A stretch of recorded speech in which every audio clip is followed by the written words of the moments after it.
Je tiens à souhaiter la bienvenue, à vous souhaiter la bienvenue, vous membres de Synerpa, réunis à Cannes pour ce 21e congrès. Je vous prie de bien vouloir me pardonner de ne pas pouvoir être parmi vous physiquement, mais je le suis par la pensée.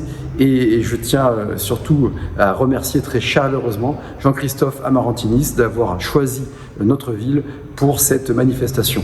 J'espère que vous trouverez à Cannes toutes les conditions d'une bonne réunion, que vous y passerez des moments agréables, et sachez que toutes les équipes du Palais des Festivals et des Congrès, de la ville, les professionnels sont mobilisés pour vous permettre d'avoir le meilleur séjour et surtout les meilleures conditions de travail et de réunion. Venir à Cannes n'est pas un choix anodin au-delà de cette logistique qui fait de notre ville la première ville de France en termes de réunions professionnelles avec Paris. C'est aussi le choix d'une ville qui a une pyramide des âges très particulière en sablier, avec des plus de 60 ans supérieurs à la moyenne nationale, mais aussi des moins de 20 ans. Et donc où le bien vieillir, où l'intergénérationnel sont dans l'ADN de nos politiques publiques. C'est le choix d'une ville, la ville de Cannes, qui, sans être exhaustif, a une politique proactive en matière de maintien à domicile, mais de maintien à domicile non pas coûte que coûte, c'est-à-dire avec la volonté de préserver la dignité, l'autonomie des personnes maintenues à domicile. Cela se traduit par une politique qui a été innovante en France en termes de domotique, notamment avec nos bailleurs sociaux, et la ville intervient avec le département pour équiper les logements maintenant depuis presque 10 ans. Mais c'est également le cas en termes de transport, de déplacement, d'intergénérationnel, ce qui est bon pour les facultés cognitives, mais ce qui est bon aussi pour les jeunes gens qui ont des rencontres avec des personnes plus âgées, de plusieurs générations. On fait ça dans nos conservatoires ou autres. C'est le cas également en matière de logement. À titre d'exemple, nous allons livrer bientôt 33 logements dans l'opération dite Dionysos, des logements particulièrement adaptés en termes d'accessibilité, de domotique, de connectivité au vieillissement, à la façon de vieillir. Encore, opération dont nous allons poser la première pierre prochainement, portée par la ville de Cannes, de réalisation de 96 logements en résidence autonomie, ce qu'on appelait foyer logement avant, c'est-à-dire pour des personnes âgées qui sont seules ou en couple, qui sont autonomes, qui n'ont pas besoin spécifiquement de soins médicaux, mais qui ont des capacités budgétaires faibles, qui sont souvent des personnes de faibles ressources. Et nous allons faire une très très belle opération dans le quartier Saint-Louis et qui nous permettra, je crois, d'être là aussi à la pointe en la matière, outre une autre résidence, que l'on conservera, donc une opération qui apportera une offre supplémentaire intermédiaire entre l'EHPAD, le logement social ou le logement simplement adapté. C'est vraiment une résidence spécifique. Et puis bien sûr, la présence des EHPAD sur notre territoire. Le maintien à domicile n'est pas une fin en soi, c'est une modalité pour la dignité de la personne humaine. Et cette dignité, elle passe, dans certains cas de figure, par de l'accueil en EHPAD.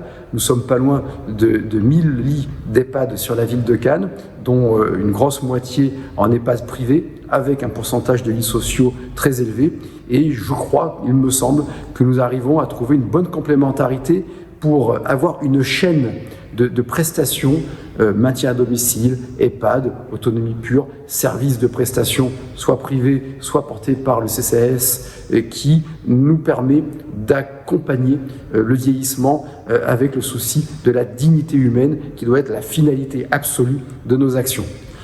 Vous avez choisi Cannes, et donc vous avez bien fait pour toutes ces raisons-là. Et Cannes, de son côté, est très très fière et très heureuse de vous accueillir, car vos problématiques sont au cœur des problématiques du XXIe siècle.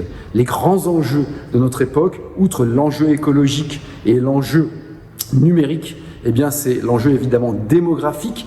Et on évoque souvent les questions migratoires, mais la question du vieillissement est porteuse d'enjeux parce que c'est un enjeu civilisationnel.